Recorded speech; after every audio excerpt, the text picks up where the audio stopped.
Sejam bem-vindos! Hoje nós vamos mergulhar fundo em um texto antigo, mas que tem uma mensagem, uma ressonância poderosa para os nossos dias.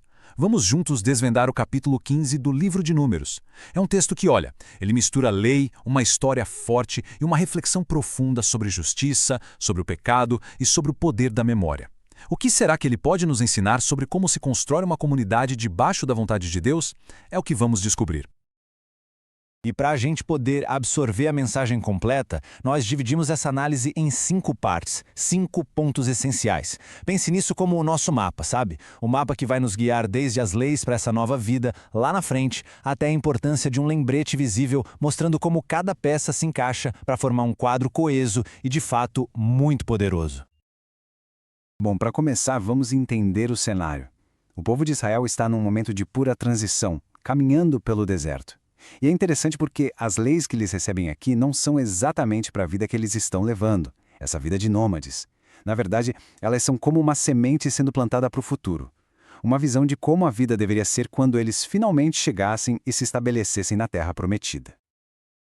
É fundamental a gente entender essa mentalidade, essa visão de futuro. Não se trata apenas de um livro de regras, mas sim da construção da identidade de uma nação, antes mesmo que essa nação tivesse um território fixo. São os alicerces, sabe? Os alicerces espirituais e sociais sendo lançados bem ali, no meio do deserto, moldando o coração de uma comunidade que ainda estava por vir.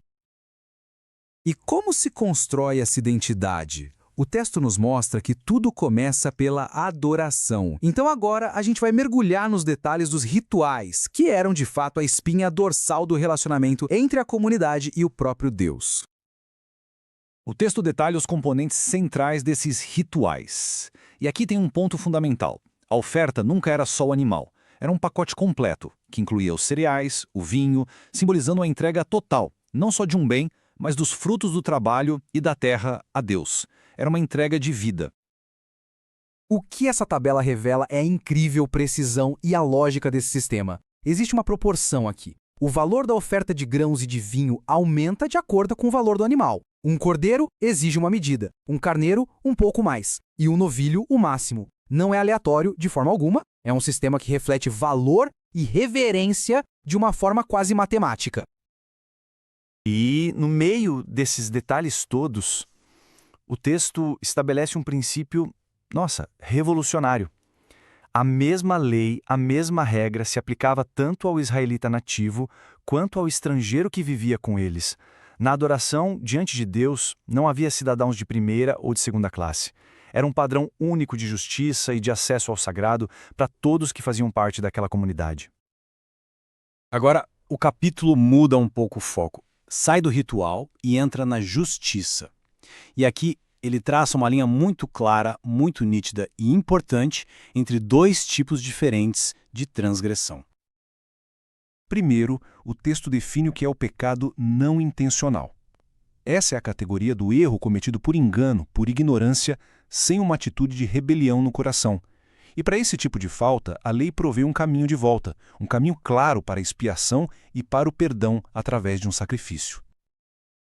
Em total contraste com isso, nós temos o que o texto chama de pecar com arrogância, ou, na tradução literal, com a mão levantada. Isso aqui não é um erro, um deslize. É um ato deliberado de desafio, uma rebelião consciente contra a autoridade da lei de Deus. E para isso as consequências são bem mais severas.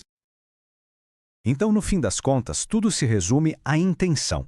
O que está no coração é o que determina o destino. De um lado, a gente vê o caminho da restauração, do perdão, da volta para a comunidade. Do outro, a trilha da rebelião, que leva à exclusão e à sua consequência final. E para que essa distinção não ficasse só na teoria, o texto nos dá um estudo de caso, um exemplo muito forte. Ele sai da lei abstrata e vai para um exemplo concreto e francamente assustador. A história começa de um jeito bem simples. Um homem é pego trabalhando num dia de descanso, no sábado, uma violação direta de um dos mandamentos centrais da aliança. A simplicidade do ato contrasta de uma forma tremenda com a gravidade da sua implicação. O que acontece a seguir não é uma reação de uma turba enfurecida, não é justiça com as próprias mãos. É um processo legal, claro, em 4 etapas. Primeiro, a descoberta. Depois, um momento de incerteza que exige uma consulta direta a Deus, e só depois da sentença divina é que a execução comunitária acontece. É a justiça, por mais dura que pareça, seguindo um procedimento. É muito, muito significativo que a punição seja feita por toda a comunidade. Isso reforça a ideia de que a responsabilidade de manter a lei, de manter a santidade do grupo, pertencia a todos, coletivamente. Era um compromisso de todos. Depois desse exemplo tão sombrio, o texto imediatamente levanta uma questão fundamental. Tá, mas o que pode ser feito para ajudar as pessoas a se lembrarem das leis e evitarem um destino tão terrível?